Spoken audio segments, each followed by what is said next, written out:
Branch express courier private limited domestic international cargo உங்கள் இல்லம் தேடி வந்து கொரியர் புக்கிங் டெலிவரி செய்து தரப்படும். டாக்டர் ஸ்ரீவர்மா ஆயுள் தரும் ஆயுர்வேதா அறுவை சிகிச்சை இல்லா குணம் ஆயுள் கால நிவாரணம். சென்னை கொளத்தூரில் உள்ள பெரியார் அரசு மருத்துவமனையில் கட்டப்பட்ட 200 கோடி ரூபாய் மதிப்பிலான புதிய மருத்துவமனையை முதலமைச்சர் மு.க.ஸ்டாலின் திறந்து வைத்தார். இந்த புதிய மருத்துவமனையில் 6 தளங்கள் உள்ளன.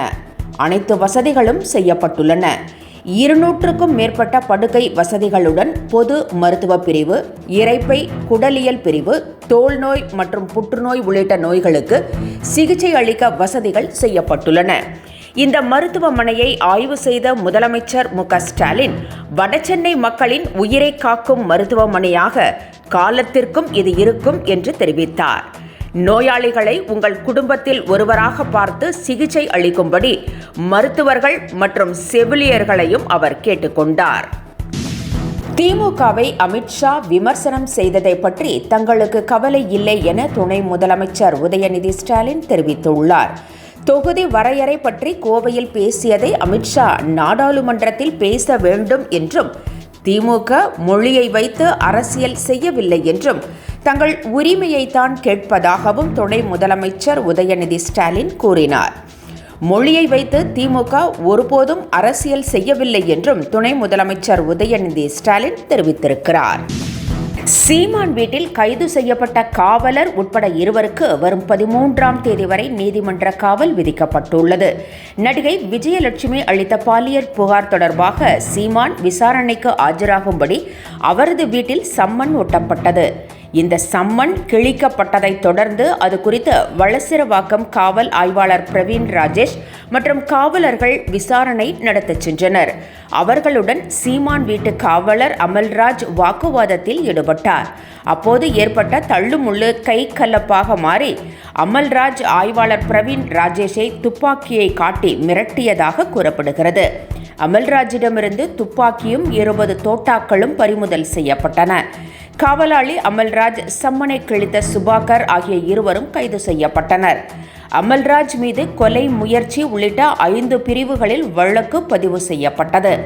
சம்மனை கிழித்த சுபாகர் மீது 3 பிரிவுகளில் வழக்கு பதிவு செய்யப்பட்டது.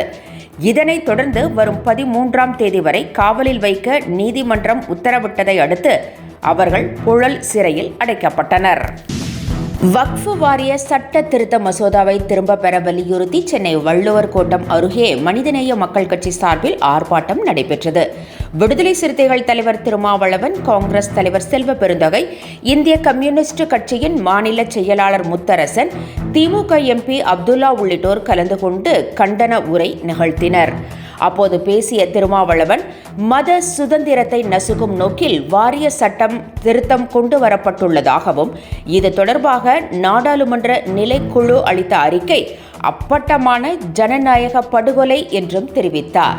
பாஜகவின் இந்த நடவடிக்கையை எடுத்து தேசிய அளவில் ஒன்று கூடி களமாட வேண்டும் என்றும் திருமாவளவன் கேட்டுக்கொண்டார்.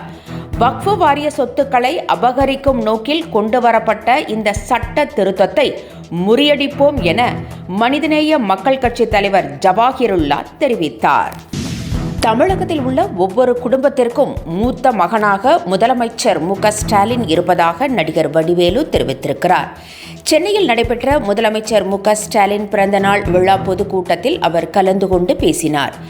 யார் வேண்டுமானாலும் எதை வேண்டுமானாலும் கற்றுக்கொள்ளட்டும், எதையும் கட்டாயப்படுத்தக்கூடாது என அவர் கேட்டுக்கொண்டார். ஒவ்வொரு மாநிலத்திற்கும் ஒவ்வொரு கலாச்சாரம் இருக்கிறது என்றும், மொழி இருக்கிறது என்றும், அது எங்களின் அடையாளம் என்றும் வடிவேலு கூறினார்.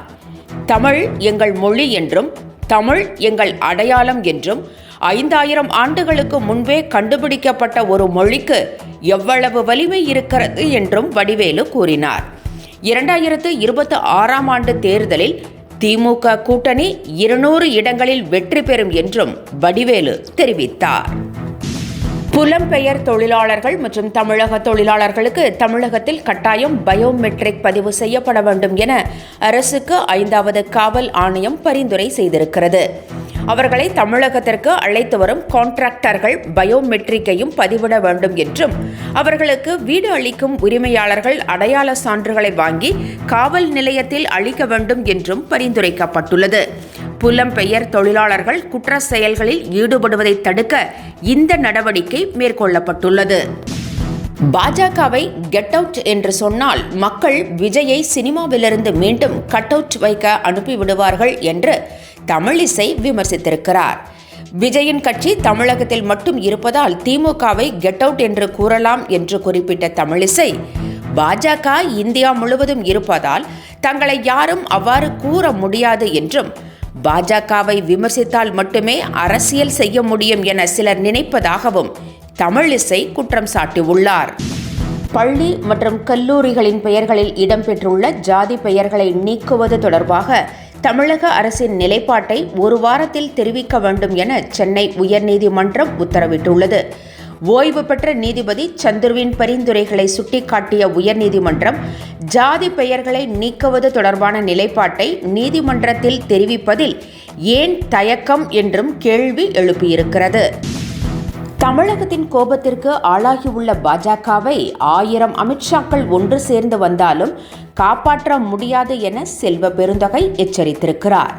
தமிழகத்தில் பெண்களுக்கு பாதுகாப்பு இல்லை என பேசுவதற்கு அமித்ஷாவுக்கு என்ன உரிமை இருக்கிறது என்றும், பெண்களுக்கு எதிராக செயல்பட்டவர்களுக்கு பாஜகவினர் ஆதரவளித்ததாகவும் செல்வ பெருந்தகை குற்றம் சாட்டியுள்ளார். கிழக்கு திசை காற்றின் வேகம் மாறுபாடு காரணமாக 10 மாவட்டங்களில் இன்று கனமழைக்கு வாய்ப்புள்ளது.